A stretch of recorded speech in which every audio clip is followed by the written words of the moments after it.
Hi, and welcome to another episode of Hot Takes with me, the Silver Fox. And this is a bit of a weird one because I don't know how to feel about it. I can argue one way, but I think the other way is better.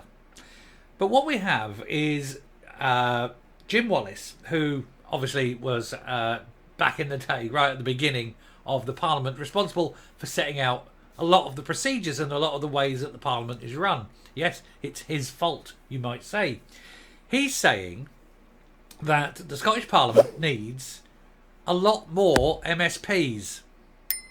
Not a lot fewer, a lot more. He's saying there should be more parasites sucking off the public teat than ever before. He says it's important that the Scottish taxpayer pays for even more maggots like him and all the others to sit there, produce nothing, and just take, and then throw in some big expenses, rather than actually doing something constructive, which they've failed to do for 25 years.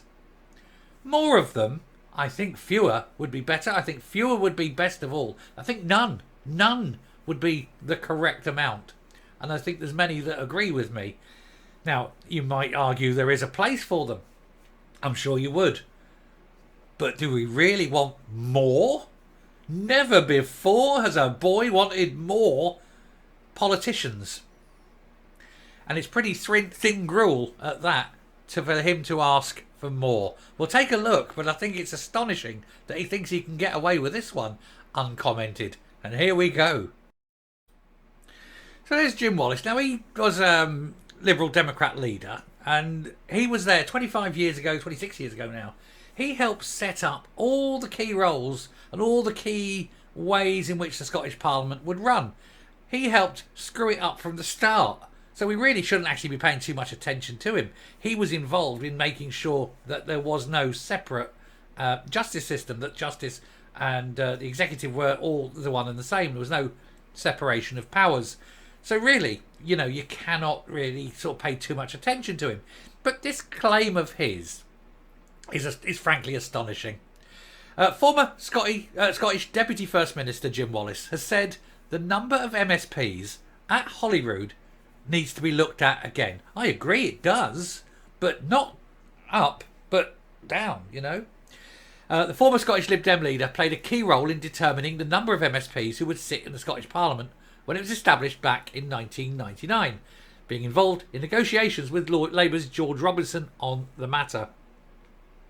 But with Holyrood now having increased responsibilities, including powers over income tax in Scotland and social security, Lord Wallace, who was Scotland's first Deputy First Minister, now believes significantly more MSPs are needed. No, they're not. Just need better, not more. When it comes to politicians, quality is so much more important than quantity. And at the moment, there's very few of any noticeable quality.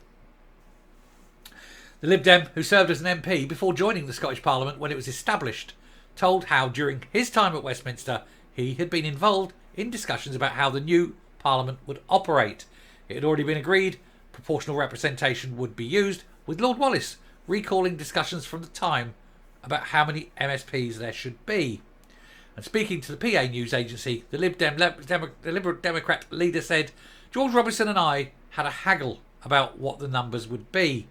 He wanted 113, I wanted 145, and they split it in the middle. It was a meeting. 129 it was.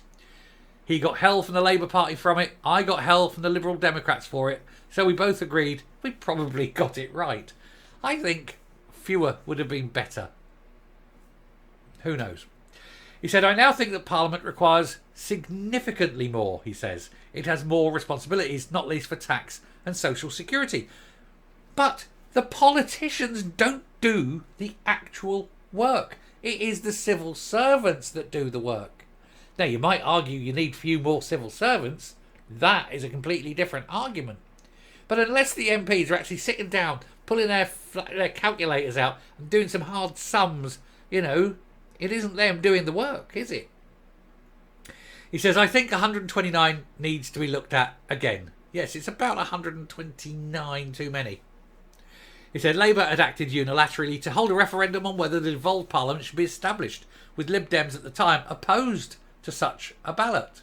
However, Lord Wallace said in retrospect it was probably the right thing to do, because I think it gave Parliament the political grounding, which once done you can never roll back. And that's the problem. Once you've got these things, it's very hard to change them. It's very hard, for example, to remove the judiciary from the establishment now, from the executive now. But that's what absolutely positively has to be done. In the wake of the first Holyrood elections held in May the 6th, 1999, Lord Wallace became Scotland's first Deputy First Minister after the Scottish Lib Dems went into a coalition with the Labour, who were the largest party in the Scottish Parliament, but lacked an overall majority.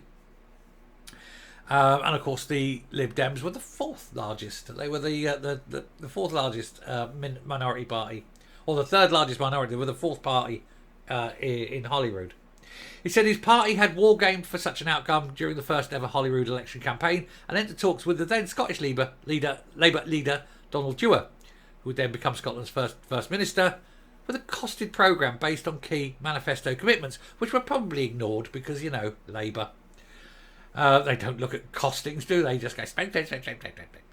Anyway, he recalled the talks hitting a stumbling block over issues such as tuition fees after his party made a pledge to scrap them during the 1999 elections, which has then later turned out to be such a really terrible idea. The Labour Liberals Democratic Scottish Executive went on to fulfil that pledge, introducing instead the Scottish Graduate Endowment Scheme, which saw students charged a fee, initially set at $2,000, only after completing their degree. Fair enough.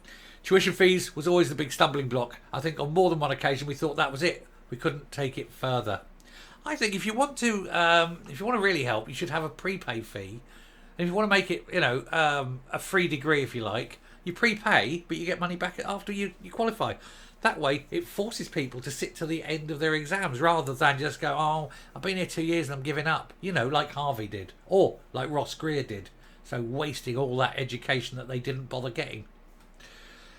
He said while the Liberal Democrats would have been responsible opposition, the parties managed to resolve their differences and established a coalition which would govern Scotland until 2007, at which point, of course, Scotland entered the Dark Ages.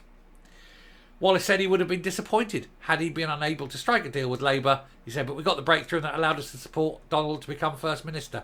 But yeah, we don't need any more. They've got more work, sure, but the work isn't done by MSPs.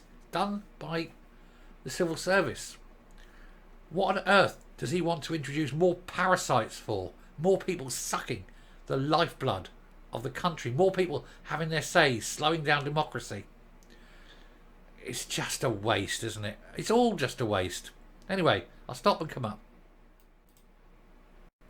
I mean, if Jim Wallace wants to believe in democracy, perhaps he should ask the people what they think. But of course, it isn't democracy. It's democracy on their terms, isn't it? It's, we will do this because we're being voted in. We haven't mentioned it in our manifesto. We have no right to do it. We have no mandate to do it. But we're going to do it because we're in power. That is not democracy.